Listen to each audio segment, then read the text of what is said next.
The massive industry behind mental health in the United States is largely corrupt, and it's leading to unscientific methods for treating depression and anxiety that then lead to poor outcomes, especially in children. Explaining this corruption today and providing us with better solutions is Dr. Roger McFillin, clinical psychologist and co-host of the podcast Radically Genuine. This is part 2 of our 2-part conversation. This episode is brought to you by our friends at Good Ranchers. Go to goodranchers.com. Use code Allie at checkout. That's goodranchers.com, code Allie.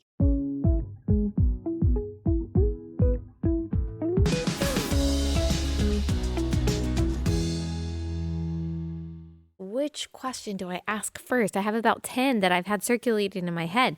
Okay, what do they mean? Let's ask this question first. What do people mean when they say chemical imbalance? When they've said that, well, you just have a chemical imbalance. It has nothing to do with you, nothing to do with the factors in your life, which is kind of like a trend culturally that we see, because you shouldn't feel bad for anything. You shouldn't have to be inconvenienced. You shouldn't have to sacrifice or do work that you don't want to do. So we're told it's a chemical imbalance. That's the reason. What is even meant by that? Well, again, we're going back to 70s, where there was a theory that if depression could be related to low levels of serotonin, for one. Yeah. And there's other neurochemicals like norepinephrine, dopamine. And these are chemicals that are associated with mood, but it's much more complex than that. In fact, most of our chemicals are originated in our gut. Gut health is so critically important. But there was a review paper that was published. Dr. Joanna Moncrief, she's out of the UK, was published in 2022. And we've known for decades there's no such thing as a chemical imbalance. But the commercials would be placed on, like Zoloft may create a chemical imbalance in the brain and can correct that. They just published the studies. They say, listen, there's no differences in serotonin for someone who is severely depressed, moderately depressed, or happy. In fact, it's so complicated. So Allie, like our chemicals in our brain are so complex, we don't really even understand it. So I'm not going to try to create some bioreductionist simplified idea that our thoughts or our emotions are related to one chemical. In fact, if we found ways to measure serotonin, and it was after you did a run in the morning, in beautiful weather and bright sun, and after you meditated or you prayed and you did some gratitude work, then the chemicals in your brain or areas of your brain are going to light up differently, right? Yeah. And if I had you think about or watch news, or think about something that was war or destructive, that might have some different changes in your brain. Does that to say that you're outside of your control or you're biologically vulnerable to experiencing that? No, it doesn't say that. It's a complex experience. But what happens is when you sell that to the American public, when anyone's struggling at any one given time, they can then internalize it as, I'm broke. There is something wrong with me. And that's why I can't do these things. And that idea is toxic. Yeah. That idea is so toxic for your mental health, and to be able to respond to the adversity that life is going to bring, because there's no doubt, there's going to be pain, there's going to be struggle. And so that's why it's so nefarious, because it changes the way that people experience their own emotions. Yeah. And, I'm wondering also how our education system kind of plays a part in all of this, and just like the need for conformity. When I was growing up, 90s and 2000s, it was like there was this burst of ADD or ADHD. Yeah. And I'm not going to lead us down that path, although I'm sure there's a lot of similarities there. And because I always was talking in class, which is not really a surprise. That's why I made a career out of it, because I've always liked it. I had a hard time paying attention to what the teacher was saying. I felt like, okay, got it, understood it. I'm going to go talk to my friends. And I was told, or my parents were told, probably kindergarten through 4th grade, she's got ADD. She's got ADD. Put her on ADD medication. Thankfully, my parents never did. And I turned out fine. And I actually made good grades and all that stuff. And now I just, have a job doing what I was always not supposed to be doing in class growing up. But I had friends who did go on ADD medication, who actually weren't really precocious like me, but they weren't doing that well in school. And so the teachers would say, oh, she's not doing well because she can't pay attention because she has ADD. And I remember in high school, friends who had ADD medication or who took it, we would joke, oh, she took her medicine today, so she's not going to like laugh at your jokes. She's not going to be chatty with you. She's not going to want to like talk to you. It was kind of like a joke that we all told each other, that we knew that if that person took their ADD medication that day, they would be numb. Yeah. They would be antisocial. And I just imagine that is multiplied today. And with just how normal and mainstream it's become, not just ADD medicine, but depression, anxiety medicine for all these teenagers, it's become so normalized. Yeah, you don't want to take me down that road because we could be here for a long time. All right, first sponsor for the day is Adele Natural Cosmetics. You know them, you love them. If you have not started using skincare from Adele Natural Cosmetics, you have to. I made the switch a few years ago. I use their facial cleanser. I use their moisturizer. I use their toner. I use this stuff every day because I really believe in it. They use all holistic, totally natural, handmade ingredients, products, all made in the USA. And it really works. It cleanses my skin, but it also makes my skin, I think, brighter, less irritated, softer, more moisturized, all things that I need. They don't have the typical chemicals that are advertised as anti-aging, but that's just because they use totally natural ingredients. They use God's medicine cabinet to moisturize your skin, and that's really what any kind of aging or irritated skin needs. Also, this is a company run by people who love Jesus, and they are outspoken Christians, pro-life advocates. I love supporting them. Go to AdeleNaturalCosmetics.com. Use promo code Allie for 25% off your first order. AdeleNaturalCosmetics.com, code Allie for 25% off your first order. AdeleNaturalCosmetics.com, code Allie.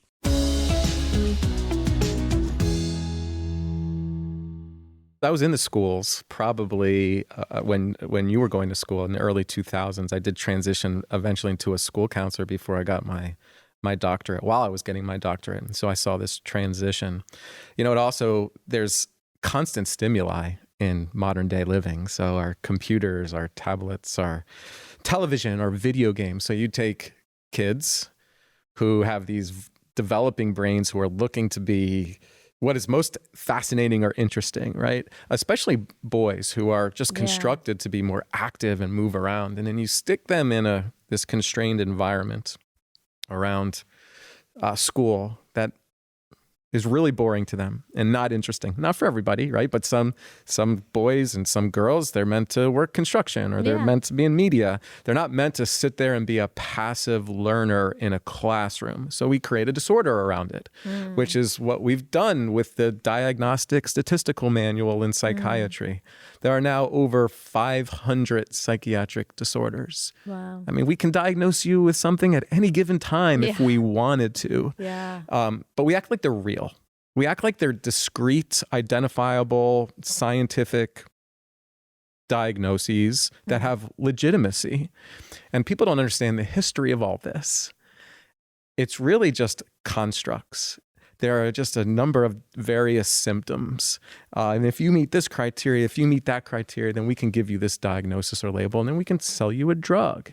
And it's very connected to the allopathic kind of medical model that is really funded and pushed by the pharmaceutical companies. The one thing that you find in these trials with the pharmaceutical companies, because people ask these questions, well, how does it get to this point? Is this guy really for real on some of the things that he's saying? Well, this stuff's out there. This stuff is published. There's books written about it. How the pharmaceutical companies would hire academics to ghostwrite their papers. So I don't know if people understand that the pharmaceutical companies are the ones who control their trials. And then they'll hire outside academics from some of the most elite institutions in the United States, Harvard and Duke and so forth.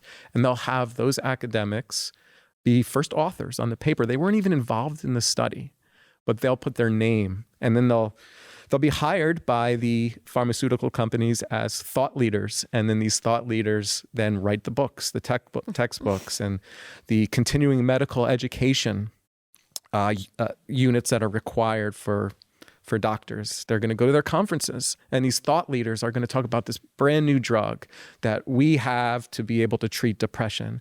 And mental illnesses are similar to diabetes, and drugs are going to be insulin for diabetes, a bunch of nonsense that just have brought us to a prescription drug culture and created so much harm. Yeah. The thing that is so important for me to communicate when I'm speaking publicly is informed consent is a legal and ethical imperative. If your doctor isn't informed, then you can't consent. So you have to ask, what are the alternatives? What are the adverse reactions? How is this going to be monitored? What is the plan to get off this drug?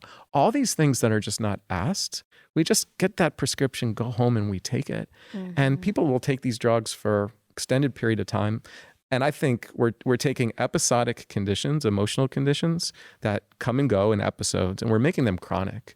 We're creating an environment where, if you look at the disability statistics, the change that has occurred from the mid-90s to those who are now disabled due to mental illness is such an astronomical rise. So we're creating a whole culture of disabled individuals from their own mental health that I often start with a very treatable and understandable condition. I read your book on the plane. I loved it, by the way.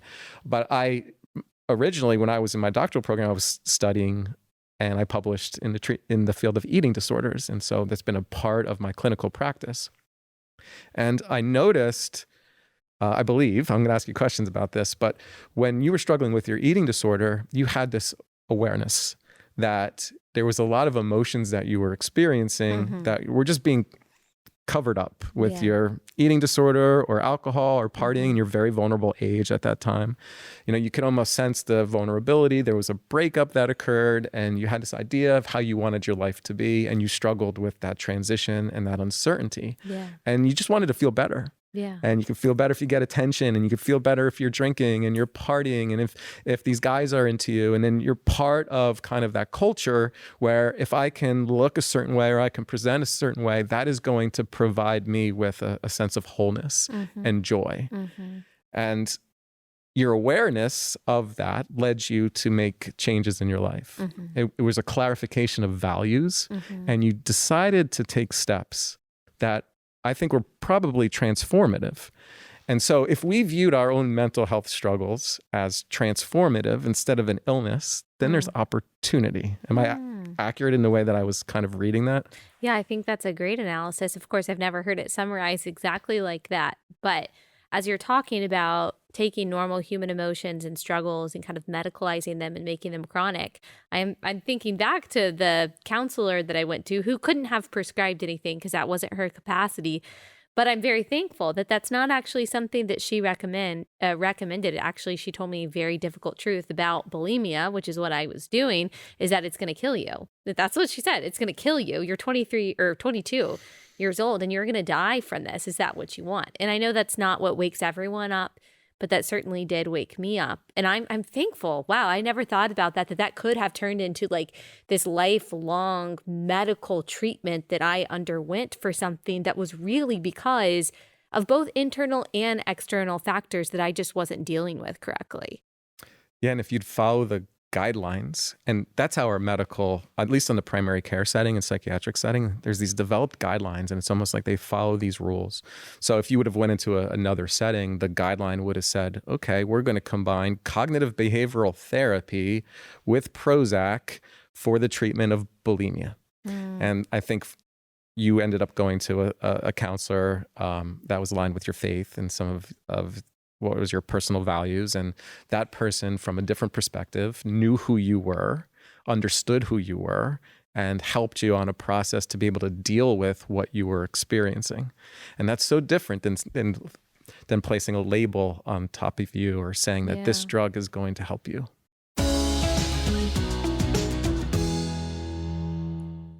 Okay, let me tell y'all about Naturally It's Clean. I love these products. They really work, and they're safer for my family because they don't have any fake fragrances or the nasty chemicals that you get in your standard cleaning products. They use all plant enzymes. It's all made in the US too, and it's really effective. I use the multi-surface cleaner, the stain remover, but I especially love the carpet cleaner. I mean, they get those serious stains out of your carpet, and it takes just a few minutes. I'm really, really impressed by that. I would not be telling you that if it weren't true. And if you follow me on Instagram, I've posted pictures of all the spills that we have on our carpet like every week, and how Naturally It's Clean really does get them out. And you can just feel good knowing that it's safer for your pets and your kids. Go to naturallyitsclean.com/Allie. You can get an additional 15% off for a limited time by using my link. You'll see my essentials kit, the things that I really like and use. Naturallyitsclean.com/Allie. Naturallyitsclean.com/Allie.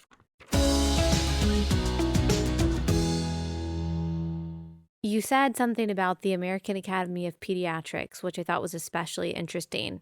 And as a parent, of course, I'm super concerned about that. I saw the dangers of just listening to these experts at somewhere like the AAP during COVID when it came to universal masking, how they would contradict like their own findings from several years ago about things like that, seeing faces. But then you said that they are kind of bought and paid for by these pharmaceutical companies. And it reminded me of a story that I saw not too long ago that suggested that maybe treating obesity in young people, which you mentioned is a big problem, well, they should be injected with a drug. And gosh, as I mentioned, like there's so much culturally behind this, behind the whole movement to destigmatize everything, including things that are actually unhealthy that can be fixed without medicine, that I think is a part of this. Of course, it's money. Of course, it's corruption. Of course, it's politics, but it's also just like a shift in how we think about life and struggle and identity and sacrifice. And that really worries me for the next generation. It worries me too. And I don't know how we kind of decondition a generation of people. So even on social media, and I decided that I had to say something. I had to do something. I need to sleep at night. I'm part of this system. A lot of the negative feedback that I get is this idea that I am stigmatizing mental illness. And that's so problematic because what I want to do is create environments where people can thrive. And to do that, it takes an entire shift from how we're actually thinking about what's happening to us. And I don't know if people realize that this is sold to us. It's sold to us in kind of like a story with step by step by step that destigmatization means that what you're experiencing, you have no responsibility around. And that relieves guilt and that relieves shame. So if you act a certain way that harms somebody or hurts somebody, we should feel guilty. We should feel shame. Those aversive emotions, hopefully, would be something we'd want to avoid in the future. We've become so emotionally illiterate to not think about the full range of human emotions that exist and that they're there for a reason and that they're there to serve us. So you just see this, people who who feel like they haven't been able to accomplish the things they wanted to in life, who feel like they're on the outskirts of society, which I have empathy for, who might be struggling to be able to find love in their life or career or purpose. They can attach to this idea that there's something wrong with them, that there's something broken with them medically, and then they have a mental illness, and in that idea, they can search out some, medical solution that kind of justifies, why they haven't been able to experience the things that they want to in life or the way that they compare themselves to others. This word mental illness is loaded, of course, because when we say mental illness, what does that mean to us? Does that mean somebody who is homeless because they're struggling with some sort of psychotic condition? Or what about the 14-year-old that has social anxiety and doesn't want to give a speech in class? When we lump them all together, I believe that's problematic. And we use one word, and that's the limitations of our language. We use one word to describe all people. And so that makes this conversation difficult because what's going to happen is say, well, Dr. McFillin, what about someone with schizophrenia? What if someone with a psychotic condition? And then I tell them, well, that's a small portion of people who are labeled with mental illness, a small portion of people who are taking psychiatric drugs. But even there, the drugs themselves, they're not as effective as they're communicated to the general public. They are short-term stabilization for some, and they could be helpful. But the longer you start taking these drugs, they're implicated in metabolic illness and a number of problems. So it's not like we've advanced the conversation, we've advanced the science to be able to treat mental illness. In fact, if you look at the outcome data, everything has worsened. Something that I think is just emblematic of all of the problems that you're talking about is this rise in gender confusion. I don't even think, I mean, you would know better just medically than I would that I could even call it gender dysphoria, because I think it might be gender confusion or gender deceit. Maybe some of the people in this group have gender dysphoria. I'm not sure that we can label all of the people in that way. But it's, confusion is being medicalized, and there's a lot of money behind the treatments, so-called, that come with this, and the pharmaceutical companies and all of that. I mean, what's your take on that as a psychologist? This is a relatively new area of mine that I've gotten into. I've just recently met with groups of parents of gender dysphoric teens. And so I agree with you, this idea of gender dysphoria as a label, as a term, is complicated because it's new to society, and there is a social contagion effect that certainly exists. So vulnerable teens, and we're seeing this rise, it's called sudden onset gender dysphoria or rapid onset gender dysphoria. I think Lisa Littman is a researcher who's been able to identify that. Is that we assume that at puberty, that when someone struggles with their own body or their emotional health, something that we've normalized in the past, especially for young women, hating your bodies isn't anything new. Because there is such a transition that occurs from in puberty, 20% body fat changes and so forth. And traditionally, girls during puberty have put them at great risk, vulnerably to boys whose hormones are going crazy. And so this idea that there's body dysmorphia or dysphoria of your own body is normal. But the idea that if somebody, a child, could come to us and tell us that I think I'm of another gender because I hate my body, and that we would have to affirm that as if it's real, is the problem that exists in my field. Because this is where ideology overtakes science. And if you are a clinical psychologist and you have an ethical code, and that ethical code is about understanding things like child development and first do no harm, affirming that condition as if it's true and it's real can do indelible harm, and we're seeing it do indelible harm because it's pushing young people into believing there is a potentially permanent medical condition that they developmentally cannot consent for or even begin to understand, and that's going to solve the sadness or the depression or the emotional struggles that they are experiencing. That idea in itself is harmful, and it shouldn't be that.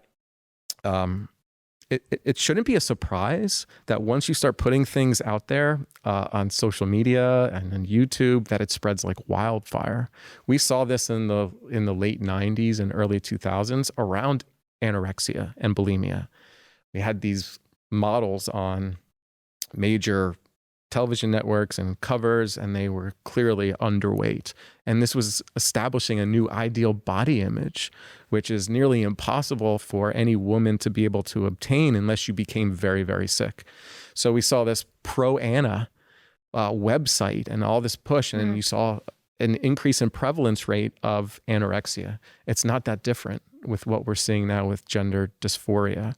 In some environments, it's reinforced. It's praised. I was talking to you about, my children before we started this, and my middle daughter went to an art school, and in that art school, there was probably disproportionate amount of transgender teens that were identifying at that time, and teachers had a difficult time because one day they'd come in presenting one way, and the next day that they're presenting a different way. And I think it was part of the artistic makeup of those individuals during adolescence, and they were certainly looking for connection and an identity and a purpose. And so this is so problematic in our culture. And it takes mental health professionals like clinical psychologists to be able to identify the complexity of this, to be able to support parents and teens to not make a decision that is going to affect them the rest of their life. And so that's kind of the stance that I've been taking right now. As a clinical psychologist, we have a code of ethics, and in that code of ethics is that there is self-determinism, that everyone has a right to live the life and that they choose. So you're often walking a very thin line as a mental health professional under that code of ethics, but we also have a duty to warn. We have a duty to be up to date on the science, to inform parents about what is cultural or influential and what is scientific.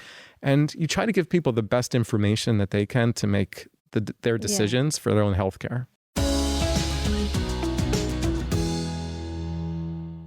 All right, ladies, Father's Day is coming up. You need to get your baby daddy some steak from Good Ranchers. Your husband, that is. That's the kind of language that we use on this Decent Christian podcast. You need to get your husband some meat from Good Ranchers. If you have not done that yet, you need to do so. You need to go ahead and subscribe. I promise it'll make your life easier. We eat Good Ranchers meat every night at our home. We love the pre-marinated chicken, the non-pre-marinated chicken. They've got fajita chicken. They've got like Italian seasoned chicken, but they also have all different kinds of steak. They've got ground beef that, of course, is really versatile. It's all from U.S. farms and ranches, so you don't have to worry about picking out meat at the grocery store. They make it really easy for you. Plus, they have seafood, lots and lots of variety. This is a great company. It's run by people who are Christians, conservatives, have the same values that you and I do.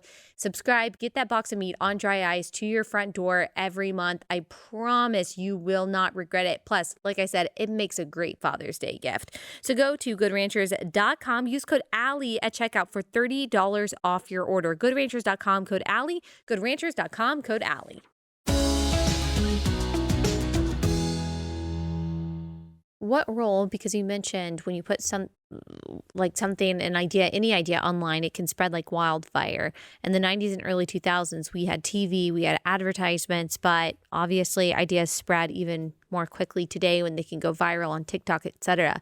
What role do you think social media and just addiction to technology plays when it comes to not just gender confusion, but when it comes to all of these mental health issues that we are seeing rise so much among young people? It's powerful, absolutely powerful.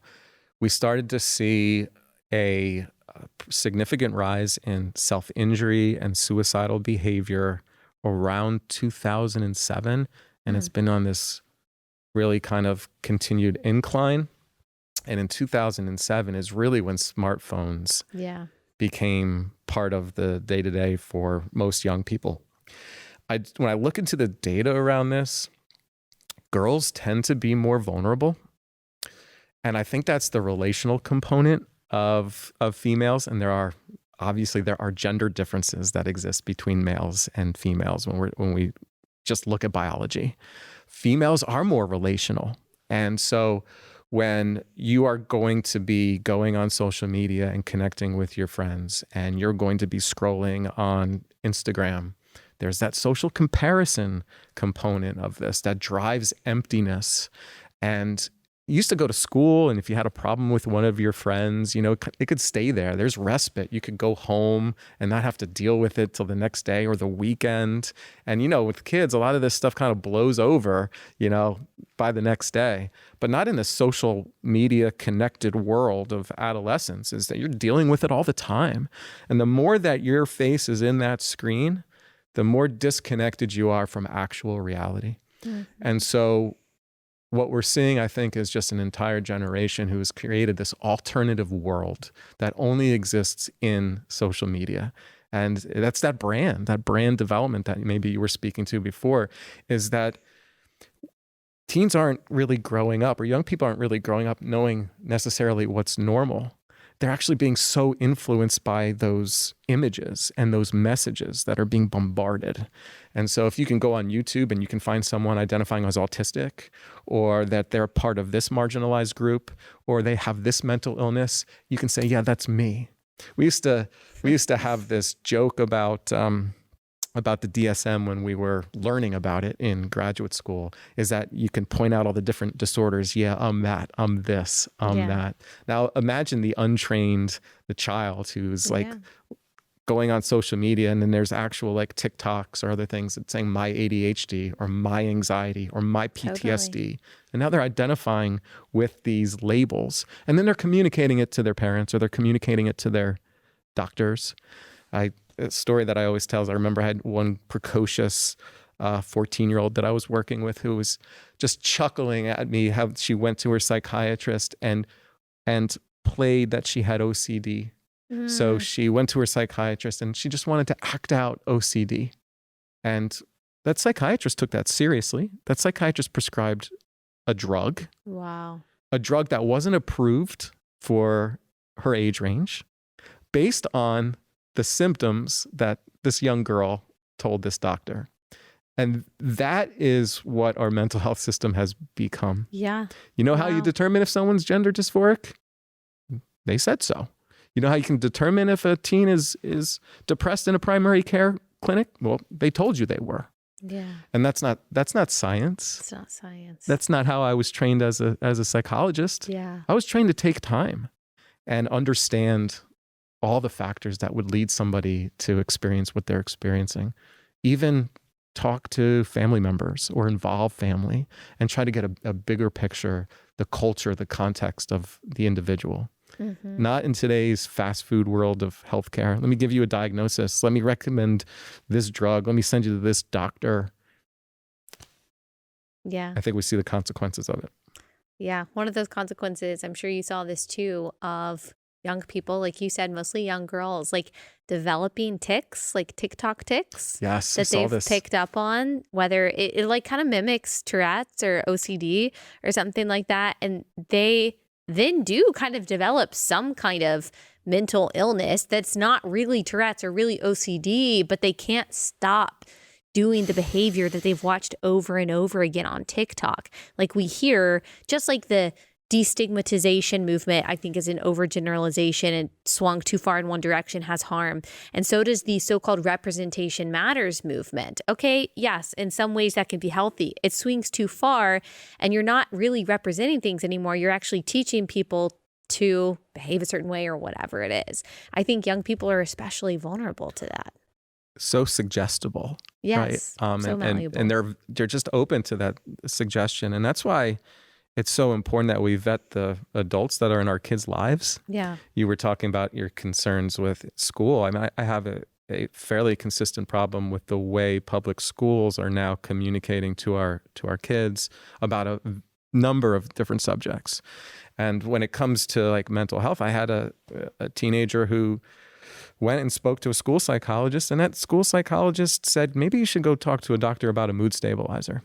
You know, it's almost like ingrained right away that they overstep. They overstep their training. They overstep their influence into our kids' lives. There's not enough respect for the family. And that's so critically important that we maintain parental authority in our homes and in our school systems, that these teachers and these school counselors and psychologists understand there needs to be boundaries between what you're sharing and what you're communicating with my child, that we in our home, our values, what we want to teach our kids is of the utmost importance, and you don't violate that. I want you to teach them math. I want you to teach them science. These things are important. But once you start getting into the emotional health of my own family and my own children, then I believe we should have issues with that as parents.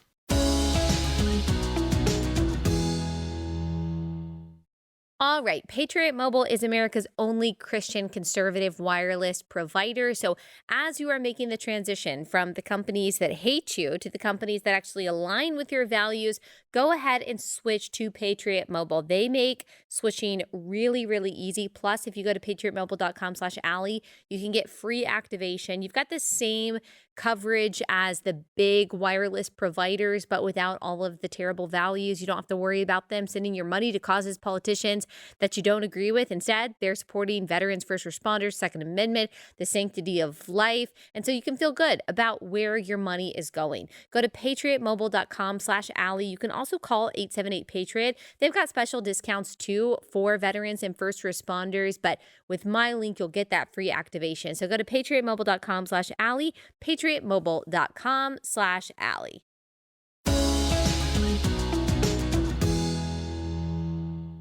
I'm thankful for people like you who are willing to stand up and talk about these things and to be different, because as reasoned and as balanced and as scientific as you are, the irony is that someone who goes outside the bounds of what the pharmaceutical companies say is typically called like a kook.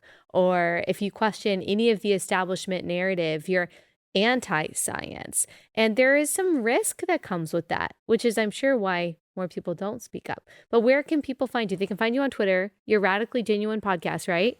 Yeah, at Dr. McFillin on Twitter. And I also am going to be starting over the next couple months. Our entire website at drmcfillin.com is going to be revamped. I'm going to have to do a lot of writing. Because I think we need resources for parents to be able to use in medical settings, and when they're going to see a mental health professional or bring into school, where there's actual science and then there's questions that they should ask, because informed consent is absolutely important. There's a lot of stuff in this field that are going to be said as if it's some scientific legitimacy, and it's not. And you're right.